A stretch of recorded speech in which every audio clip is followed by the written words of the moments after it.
Olá, eu quero te convidar a ter um tempo de reflexão comigo acerca de um assunto bastante atual, bastante importante, que envolve a Bíblia como palavra de Deus, envolve a vida do cristão e envolve assuntos da atualidade.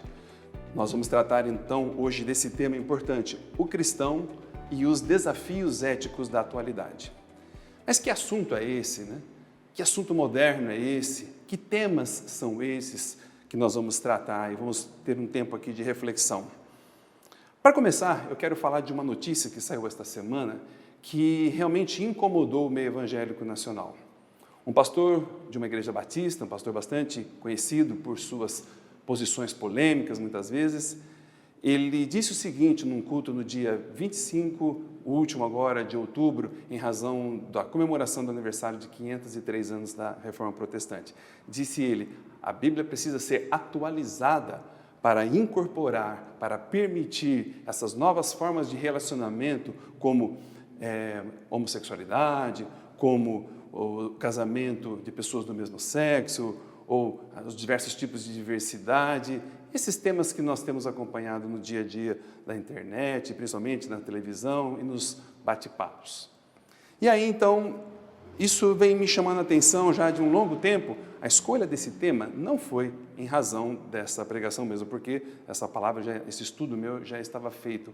Mas isso veio a calhar com o nosso tema. Por quê? Porque será mesmo que a Bíblia precisa ser atualizada ou ela precisa ser contextualizada? Então, vamos tratar um pouco a respeito disso hoje. Eu te convido a ter um tempo bastante tranquilo, te convido a abrir o seu coração, abrir sua mente, para receber informações e que isso realmente te faça refletir a respeito desses temas. Que temas? Eu trouxe aqui alguns temas que, embora nós não iremos tratar nesta aula de hoje, explicando, nós teremos duas aulas a respeito desse assunto. A aula de hoje, que é a parte A, em que eu vou falar sobre os fundamentos, ou seja, os conceitos, vamos entender um pouco como que está a nossa sociedade, o que tem fundamentado o pensamento dessa sociedade nossa atual, principalmente como que a Bíblia se encaixa nesse meio. E na outra semana, com um outro tempo, nós vamos poder nos ater especificamente a alguns desses assuntos. Então, hoje, especificamente, eu não vou falar deles, apenas vou trazê-los, introduzi-los ao assunto, porém, é na semana que vem que nós vamos falar, então, de duas partes. Hoje, a segunda parte, perdão. Hoje, então, nós vamos tratar sobre a ética e a tomada de decisões morais. Vamos entender como é que se fundamentam as nossas decisões, onde nós buscamos os fundamentos para a tomada de decisões e tomada de posições. Depois nós vamos falar sobre a supremacia de Cristo diante dessa complexidade da vida moderna, porque não abrimos mão da palavra, do ensino, daquilo que Jesus nos ensinou. Depois, na semana que vem, então, é que entraremos na segunda parte, né, dessa nossa reflexão, falando a respeito do testemunho do cristão, se ele tem conseguido influenciar a sociedade, e também alguns desses temas mais específicos. Para começarmos, será muito importante nós fundamentarmos o nosso estudo na Palavra de Deus. O apóstolo Paulo, quando escreve a carta aos Romanos, no capítulo 12, versículo 2, ele nos exorta ao seguinte: não se amoldem ao padrão deste mundo, mas transformem-se pela renovação da sua mente, para que sejam capazes de experimentar e comprovar a boa, agradável e perfeita vontade de Deus. Ou seja, não se amoldem ao padrão deste mundo. O que o apóstolo Paulo estava nos ensinando, o que ele estava nos exortando? Será que seria para abandonar totalmente o mundo? Vamos viver isolados dentro de um quarto, meditando, orando e louvando a Deus, sem nos inteirarmos com a nossa realidade? Será que é isso? Vamos comentar um pouco a respeito desse assunto. Para começarmos, nós iremos falar então de ética e a tomada de decisões morais. Ao falar de ética, eu não vou me ater aqui à explicação mais pormenorizada do que seja ética, do que seja moral, mesmo porque o presbítero Caio já falou isso na semana que se passou, na aula anterior. Porém, é preciso que a gente tenha em mente, ao menos, já que o nosso assunto é ética e os desafios da atualidade, O que vem a ser ética? A palavra ética ela está relacionada a caráter, a comportamento. Ética nada mais é do que um comportamento refletido a partir de pontos, a partir de um conjunto de regras que os indivíduos assumem para a sua pessoa, para o seu entendimento. Portanto, ética e moral são diferentes. Esse conjunto de regras que as pessoas assumem, em que vai dizer o que é certo, o que é errado, isso vem a partir de normas, a partir de leis, e aí nós vamos considerar isso como moral. Ética é uma reflexão a partir desses pontos que a pessoa elege para ela, para que então ela decida acerca de decisões que ela tenha que eventualmente tomar. Vamos pegar como base a ética, vamos imaginar até mesmo no meio criminoso. Os criminosos eles têm as suas regras de convivência, eles assumem certos padrões e eles respeitam aquelas regras. Um criminoso que passa a denunciar os demais, um criminoso que passa a colaborar com a justiça, ele não estará sendo ético para com o seu meio. Então veja que ética não é um tema relacionado aos cristãos. A moral, como conjunto de regras, nós temos essas regras baseadas nas leis do Senhor, nas leis de Moisés. E veja que em Romanos, no capítulo 2, no versículo 14 e 15, o apóstolo Paulo diz que até mesmo os gentios, que não conheciam da lei, agiam conforme os preceitos morais que estavam gravados nos seus corações. Isso significa que até mesmo os gentios, que não tinham conhecimento da lei, agiam com ética. Quando falamos de ética, então, é preciso nos lembrarmos que ética nos conduz à visão de mundo que nós temos. Nós vamos buscar os fundamentos para o nosso entendimento moral, para então tomarmos decisões acerca do nosso comportamento, que é a ética. Nós vamos buscar nessas palavras, nesses conceitos que o mundo tem distribuído, tem pregado e que a Bíblia também tem pregado. Veja, o que eu quero dizer, não estou falando uma heresia, eu estou querendo dizer que o cristão, ele não se alimenta apenas e tão somente da palavra. O cristão conhece a Bíblia desde pequeno, vivendo na escola e aprendendo nos cultos, porém, o mundo também lhes ensina. A escola formal, a universidade, ele ensina os teólogos, os filósofos, todo esse emaranhado de ensinos, eles colaboram, então, para que nós possamos tomar decisões. E são exatamente essas decisões que nós tomamos, inclusive no nosso seio familiar, diante dos nossos amigos, na escola, são essas decisões que se entende, então, como ética. Portanto, ética é um comportamento refletido acerca da moral. O que não podemos abrir mão de forma alguma é que a supremacia de Cristo impera sobre todos os demais pensamentos e posições. E é um pouco disso que nós vamos falar. Um assunto que eu quero trazer também é a crise na evangelização na pós-modernidade. Partindo desses pontos que nós estamos mencionando, o que é primeiramente a pós-modernidade? Bem rapidamente, para não ser muito teórico, mas pós-modernidade, o nome já está dizendo, ela é um período que vem após a modernidade, que foi marcado principalmente após os movimentos revolucionários, né, as revoluções que transformaram o mundo, a Revolução Inglesa primeiramente, depois a Americana e depois a Revolução Francesa. Por meio desses pensamentos é que se dissipou em todo o mundo a racionalidade, a ciência. Veja que a partir desses momentos é que se começa a analisar aquilo que até então era tido como clássico. Então, o moderno se contrapõe ao clássico. Na verdade, clássico é o que era antes, era o que era tradicional, o que não era refletido. Mas a modernidade, ela transforma, ela muda.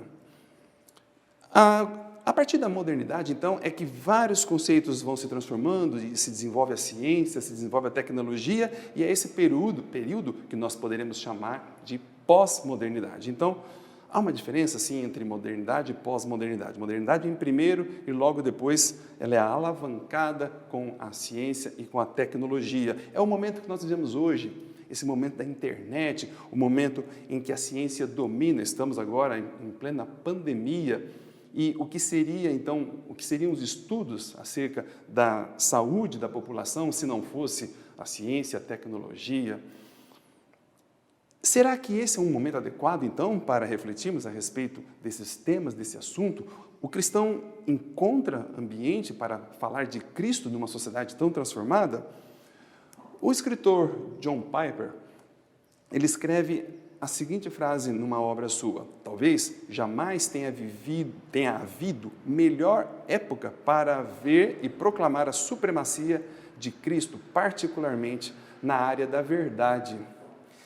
Veja que, diante dessa revolução causada pela ciência, pela tecnologia, em que os conceitos vão se desmanchando e vão se formando rapidamente outros, veja como a tecnologia, em especial a internet, muda tão rapidamente os conceitos. Nesse meio, como é que nós cristãos nos colocamos? Quais são os métodos que nós temos utilizado para levar a palavra adiante? Quero trazer uma reflexão acerca de um momento em que os discípulos estavam conversando com os mestres da lei, e lá em Marcos, no capítulo 9, no versículo 28 e 29, quando Jesus estava chegando e viu os discípulos discutindo a respeito de um filho de um homem que estava endemoniado, e os discípulos não conseguiam expulsar o demônio. Quando então Jesus vem e lhe diz: essa espécie de demônios só sai pela oração e pelo jejum. O que Jesus estava tentando ensinar ali para os seus discípulos é que os métodos usuais, aquela forma deles conduzirem as coisas, talvez não estivesse funcionando naquele momento e era preciso mudar. Vamos trazer isso então para esse tema que nós estamos refletindo. A sociedade nossa atual, que é chamada de sociedade pós-cristã, ela é uma sociedade caracterizada hoje pela imoralidade. Deixa eu explicar um pouco a respeito disso. O pastor Lloyd Jones, lá por volta da década de 50, ele fez uma pesquisa a respeito da forma como os cristãos evangelizavam 200 ou 100 anos atrás, e o que ele diz é o seguinte: naquele tempo, não havia uma negação generalizada da verdade bíblica quando a palavra era levada às pessoas. Ou seja, a sociedade ela foi formada a partir, principalmente a sociedade ocidental, em especial, com a reforma protestante, ela foi formada a partir de fundamentos sólidos cristãos. Portanto, a sociedade ocidental é uma sociedade cristã. Mas o que o pastor inglês Lloyd Jones diz é o seguinte: mas a pergunta é, se esta é a situação dos dias atuais, ou qual é essa casta de demônios que não é possível remover?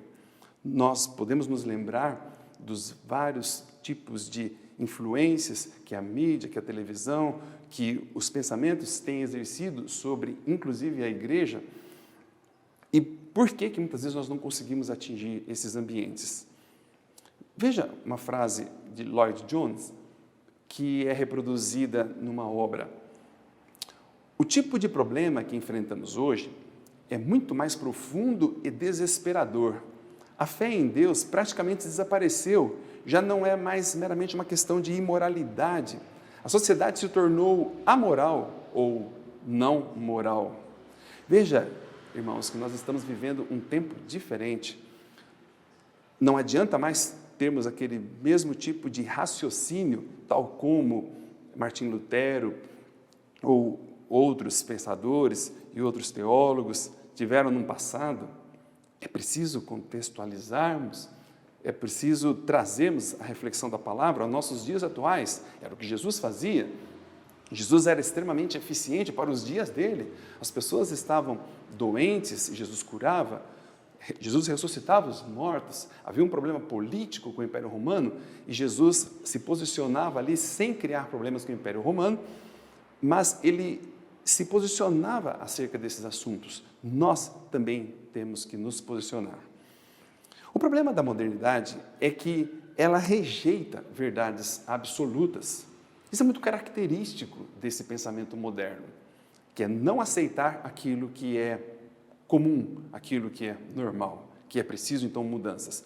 O pastor presbiteriano brasileiro Augusto Nicodemos, que tem várias obras e várias falas a respeito desse assunto, ele escreve uma obra chamada Problemas na Igreja, e ele diz que nós vivemos uma sociedade em que as verdades absolutas vão se desmanchando e já não se aceita mais, como no pensamento moderno, verdades como absolutas. Tudo é relativo, tudo é questionável.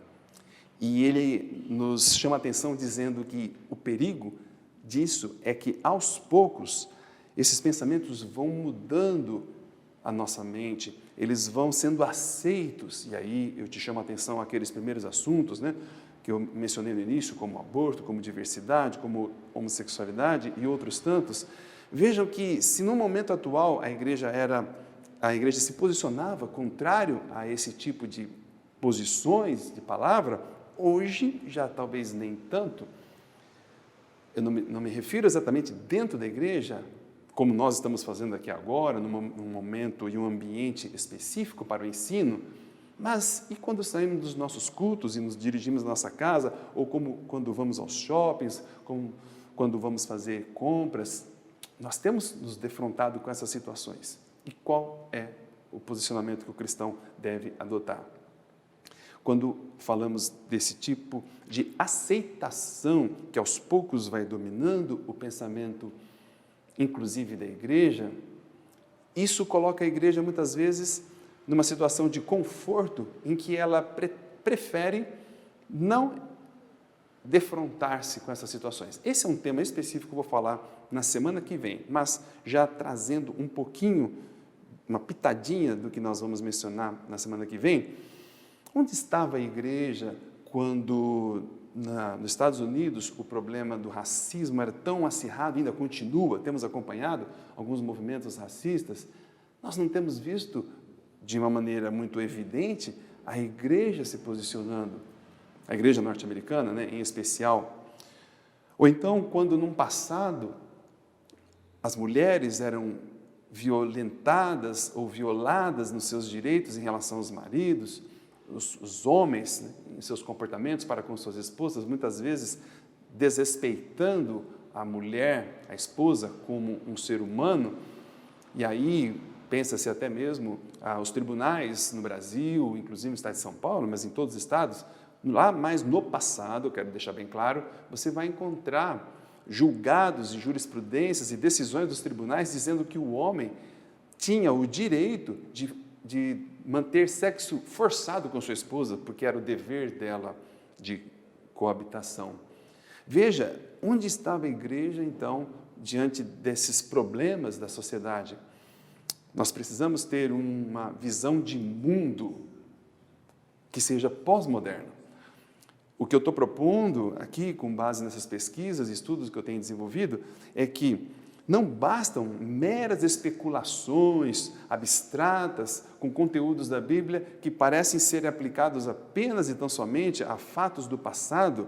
Nós precisamos, sim, pregar um Deus que é trino, um Deus glorioso, um Deus que é orientado a fazer o bem das pessoas, pois é essa, essa concepção material de ver a palavra sendo traduzida em fatos, em mudança de vida efetiva, que é aquilo que Jesus fazia.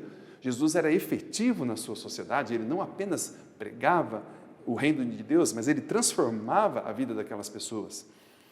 Nós, como sociedade, temos que nos preocupar com essa eficácia da palavra, não somente com a abstração ou com a teorização da palavra. Portanto, é necessário contextualizarmos o Evangelho. O que seria esse contextualizar? Seria atualizar, mudar o que está na palavra, tal como propõe esse pastor Batista, né, com essa pregação agora do dia 25 de outubro? Não, não seria isso. A Bíblia não precisa ser atualizada na sua redação para que sejam incluídos novos temas. Não, não é isso. O que nós precisamos como cristãos é mostrar que o Evangelho, aquele que Jesus pregou, aquilo que no Velho Testamento já se anunciava, que ele é efetivo para a nossa cultura. Quando as pessoas olham para os cristãos, elas têm que ver o seu modo de proceder e ali, sim, ela entender que realmente os cristãos são conduzidos pela sua ética cristã. Inclusive, ética cristã é um dos temas é um título de um livro de um filósofo chamado Max Weber, que ele fala o quanto a ética cristã influenciou no capitalismo. O livro chama Ética Cristã, o Espírito do Capitalismo. Se você quiser entender um pouco disso, quanto os cristãos lá do passado eram influentes, mas como nós já alertamos agora há pouco, aquela sociedade era chamada de cristã, sociedade cristã. Hoje nós vivemos uma outra sociedade que a gente vai identificar como sociedade pós-cristã. Pedro, na sua segunda carta, no capítulo 2, versículo 12, nos ensina: vivam entre os pagãos de maneira exemplar, para que mesmo que eles os acusem de praticarem o mal, observem as boas obras que vocês praticam. Vejam então que não basta uma teoria a respeito da Bíblia, é preciso que a Bíblia seja prática, é preciso mostrarmos a supremacia de Cristo nas verdades de hoje. A Bíblia como padrão moral e ético para os dias atuais. Nós vamos falar algumas vezes a respeito disso, mas a Bíblia serve ainda como padrão ético para os dias atuais?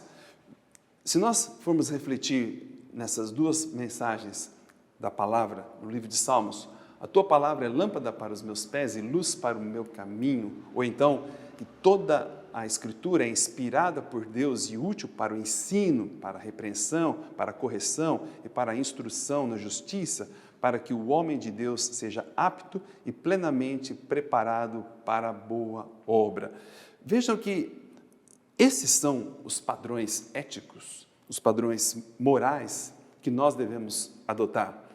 É a partir da palavra, porque ela é luz para o nosso caminho, ela é lâmpada que ilumina.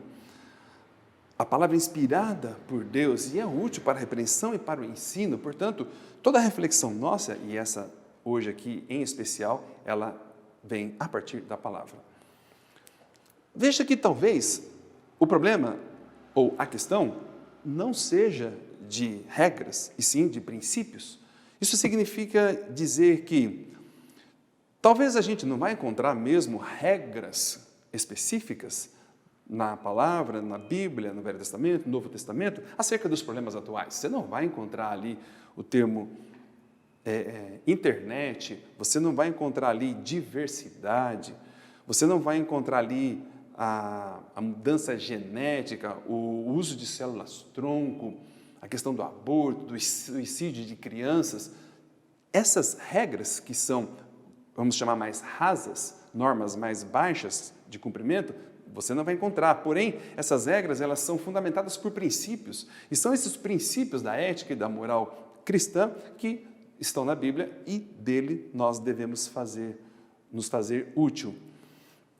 Alguns princípios que nós podemos encontrar é que Noé era um homem justo, íntegro entre o povo de sua época, ele andava com Deus. E aqui nós estamos falando então de integridade e retidão, assim como Abraão. A palavra de Deus para Abraão: eu sou o Deus Todo-Poderoso, ande segundo a minha vontade e seja íntegro. Portanto, são alguns fundamentos como este que inspiraram os comportamentos do rei Davi em sua integridade. Afinal de contas, se você ler o livro de Salmos, no capítulo 14, no capítulo 15, Davi enfrentava esses problemas também de desafios do seu tempo, e Davi andava em integridade diante de Deus. Depois que eu pude falar um pouco a respeito da ética e da moral nesse tipo de sociedade que nós vivemos, nós vamos passar agora para a segunda parte da nossa reflexão, que é a supremacia de Cristo e a complexidade da vida moderna. Eu quero iniciar com uma pergunta: como Cristo deve ser ouvido e pregado em uma sociedade pós-moderna, multiética e multireligiosa? Quando nós falamos em sociedade multiética e multirreligiosa, nós estamos falando dessa diversidade, dessa pluralidade, hoje, que é resultante dos conflitos éticos do século XXI. A nossa reflexão hoje é sobre ética e os desafios da pós-modernidade. Pós-modernidade, basicamente, século XX, ela começa na segunda metade do século XIX e século XX e século XXI. Como Cristo deve ser ouvido e pregado em uma sociedade pós-moderna, multiética, étnica e multirreligiosa. Aqui, quando falamos de etnia ou a sociedade multiétnica, significa que essas várias comunidades que se formam hoje, principalmente após a Segunda Guerra Mundial, quando, em razão de diversos horrores e comportamentos que os governantes tiveram, passou-se os estados a aceitar membros de outras nações. Isso é incentivado, inclusive, pelas leis. Só que isso trouxe toda uma mistura étnica. E, com certeza, junto com a cultura, com a história desse povo, veio a mistura religiosa. Então, o que nós temos hoje na nossa sociedade é que hoje os povos estão muito miscigenados, ao ponto que nos países como países da Europa, Estados Unidos, há uma diversidade muito grande de etnias e de religiões. Não é outra a explicação e o problema que foi levantado quando do ataque do mundo árabe radical, deixa-se bem claro, árabe radical, contra as Torres Gêmeas nos Estados Unidos por questões religiosas. E talvez ali nós tenhamos perdido, como igreja mundial, uma oportunidade de falar e de pregar a respeito da verdade e da supremacia de Cristo. E onde estava a igreja? Quem sabe, quando muito, a igreja ofereceu condolências para os que foram mortos. Precisamos entender sobre a natureza missiológica da igreja. Não é possível que a palavra seja apenas e tão somente a palavra escrita, abstrata, se ela não tiver uma aplicação concreta na vida das pessoas. David Wells, um pastor do seminário teólogo Gordon Conwell, de Massachusetts, ele nos diz o seguinte: a nossa tarefa é compreender a verdade bíblica e perguntar como essa verdade trata essas questões da atualidade. As igrejas de hoje que enviam missionários a outras partes do mundo devem ser consideradas muito enganadas se instruem esses missionários a confiar somente na palavra de Deus sem tentar compreender as pessoas a que foram enviados ministrar.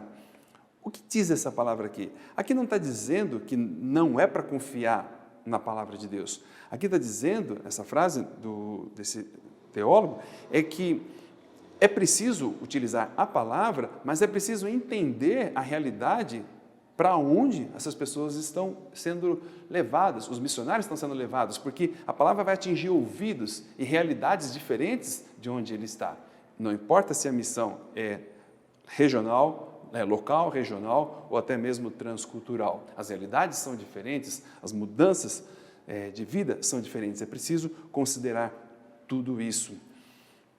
Precisamos preparar-nos, portanto, com fundamentos sólidos na palavra de Deus a respeito desses vários assuntos. E eu pretendo trazer na semana que vem alguns fundamentos acerca de alguns assuntos. Não vamos tratar de todos eles, porque seria muita coisa pensar em tantos temas polêmicos como pena de morte e tantos outros, mas vamos selecionar alguns e trazer o fundamento para que nós possamos refletir, eu e você que está assistindo agora, você possa tentar, possa pensar, eu preciso me preparar para essas discussões, para esses debates. Do contrário, nós vamos ser ignorados, ou então vamos até mesmo levar uma surra daqueles que têm palavras mais fundamentadas e nós ficaríamos sem o que dizer.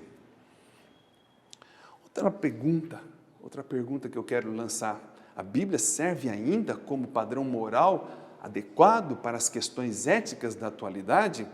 Essa polêmica levantada pelo pastor Batista agora, nessa semana, ela reacendeu essa discussão.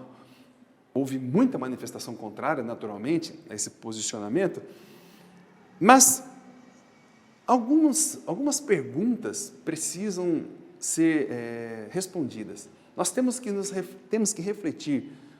A Bíblia precisa ser atualizada? A verdade bíblica continua sendo norma válida para definirmos o que é certo ou o que é errado a partir dos nossos fundamentos morais? O que a Bíblia diz como certo ou errado serve ainda para hoje? Ou então, nos conduzindo a outra pergunta, como igreja devemos manter os padrões bíblicos como válidos para os nossos dias ou devemos, tal como a sociedade, relativizar, questionar o ensino da palavra e a supremacia de Cristo? Por isso que o apóstolo Paulo, na carta a Timóteo, primeira carta a Timóteo, no capítulo 4, do versículo 1, ele diz: o Espírito diz claramente que nos últimos tempos alguns abandonarão a fé e seguirão espíritos enganadores e doutrinas de demônios. Portanto, meus irmãos, não sejam enganados, prepare-se a respeito desses temas. Procure se interessar, procure ler. No final da nossa palavra, eu vou mostrar alguns livros dos quais eu pesquisei, dentre outros, e eles poderão ser realmente muito úteis para essa nossa reflexão e também para você entender um pouco mais a respeito desses assuntos. Precisamos, então, de uma nova visão de mundo para a igreja. Como igreja, nós precisamos ter uma nova visão de mundo, não mais fundamentado apenas naquilo que se falou no passado, da maneira como era no passado, como já escreveu Lloyd Jones, mas precisamos contextualizar a palavra para que movimentos como a Nova Era, fundados no gnosticismo, que é uma visão deturpada a respeito do cristianismo, para que eles não envolvam as pessoas ao ponto de enganá-las. Acabamos de ver essa exortação do apóstolo Paulo ao jovem pastor Timóteo. Portanto, nós só poderemos lidar com essas questões e esses desafios éticos da atualidade se nós tivermos uma visão em que cada um de nós sabe entender o seu cosmo, a sua cosmovisão, cosmo no sentido de mundial, no sentido de relacional, no sentido de entendermos que o nosso mundo ele não está mais limitado a barreiras físicas como foi no passado. Isso nos leva hoje a uma nova visão de mundo. Esse novo mundo, a visão que se tem hoje é de uma sociedade pós-moderna que não tem mais fundamentos sólidos nas suas perspectivas, porque teorias vão se levantando e elas vão transformando aquilo que até um certo momento era útil e era entendimento, agora já não se aceita mais. Isso nos leva a uma cegueira moral em razão da decadência humana. Veja que em Romanos 1, 21, a palavra nos diz: tendo conhecido a Deus, não o glorificaram como Deus, nem lhe renderam graças, mas os seus pensamentos tornaram-se fúteis e os seus corações insensatos se obscureceram. Esse é o resultado da cegueira moral e em razão da decadência da humanidade. Uma humanidade que, a partir do amor eros, que é o amor egoísta, um amor em que se pensa o indivíduo é que deve buscar a Deus para que agrade a Ele, que traga-lhe satisfação, e ignora que o amor de Deus é um amor ágape, é um amor que busca o ser humano, é de cima para baixo, não é um amor eros de baixo para cima. Portanto, a mensagem da igreja para esse mundo é de que nós devemos entender o plano de Deus para o homem, entendê-lo como palavra de vida, vida concreta. Acontece que estamos diante desses temas como pluralidade, diversidade, que trazem um pensamento relativista para a nossa sociedade pós-moderna. O que é esse relativismo? Nada mais é do que a presença da mais ampla diversidade do cosmos. Veja que a ciência, ela não é contrária à diversidade. As pesquisas, elas apenas fundamentam o que a palavra de Deus já nos diz. Quantas são as tuas obras, Senhor? Fizeste todas elas com sabedoria. A terra está cheia de seres que criaste. Veja que a diversidade, a pluralidade, ela é fruto da criação de Deus. Não há nada que seja contrário à grande diversidade como fruto da criação. O problema é o pensamento pós-moderno ou mesmo moderno, ele relativiza e quebra tudo. Talvez você não tenha reparado no início, a imagem que eu optei por colocar lá no começo da nossa fala, é de um movimento de um pote d'água em que está caindo um pingo. Ao cair aquele pingo, tudo vai se transformando. Essa é a visão da pós-modernidade. A pós-modernidade ela é marcada por esse relativismo que transforma tudo, o tempo todo, cada vez numa velocidade mais intensa. Assuntos como globalização, ele nos leva a essa sociedade que hoje o filósofo Bauman chamou de modernidade líquida. Liquidez no sentido de ser transformado tudo muito rápido. Os filósofos Marx e Engels escreveram numa obra: tudo que é sólido desmancha-se no ar. Esse é um pensamento da modernidade. Tudo que é sólido desmancha-se, ou seja, nada que era deve subsistir. Isso vai contra a existência das verdades absolutas, as verdades que não mudam, a palavra que não muda, que ela é contextualizada, a palavra de Deus, mas que ela não muda, ela é a mesma ontem e hoje. Esses pensamentos modernos, tal como do filósofo Heráclito de Éfeso, que escreveu em 540 a.C., nenhum homem pode banhar-se 2 vezes no mesmo rio, pois na segunda vez a água do rio já não será a mesma, nem tampouco o homem será o mesmo. Veja como essas mudanças da nossa vida, da nossa sociedade, elas vão levando ao relativismo, o relativismo das verdades absolutas e universais.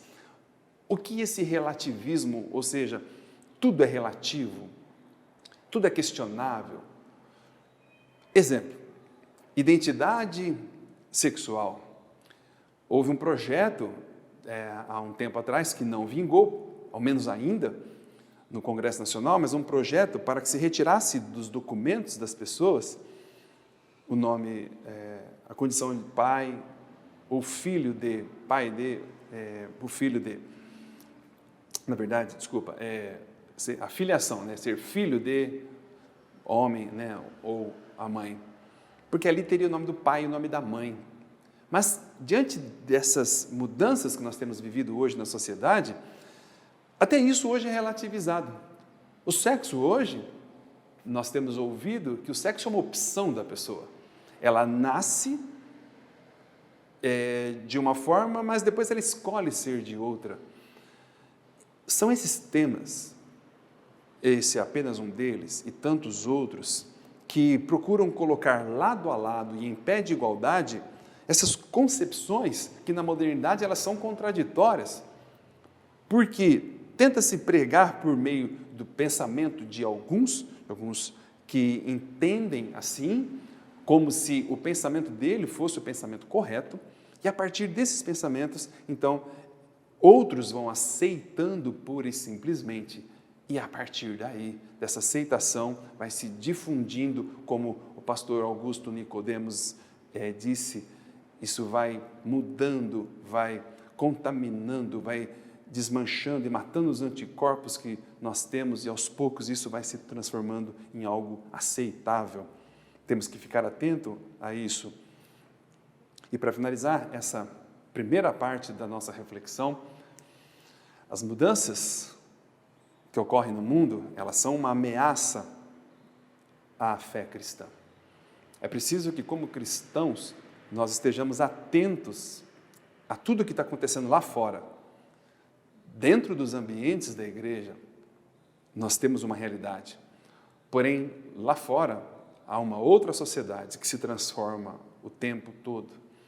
E nós, como cristãos, temos que ficar atentos, porque o que era no passado, se ele não for contextualizado, a palavra, se ela não for entendida para a sociedade atual, não atualizada, não mudada, como pretendeu aquele pastor, mas se o meio evangélico não estiver atento a essas transformações, nós poderemos ser engolidos por essa modernidade, ao ponto até mesmo, como nos advertiu o apóstolo Paulo, de abandonar a fé.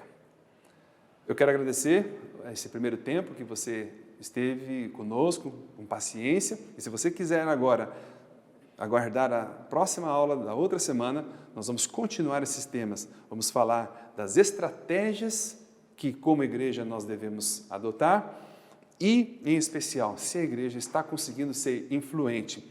E isso a partir de alguns desses temas, que hoje eu apenas dei algumas pinceladas, mas vamos especificamente tratar de um ou de outro e trazer toda uma fundamentação bíblica. Muito obrigado.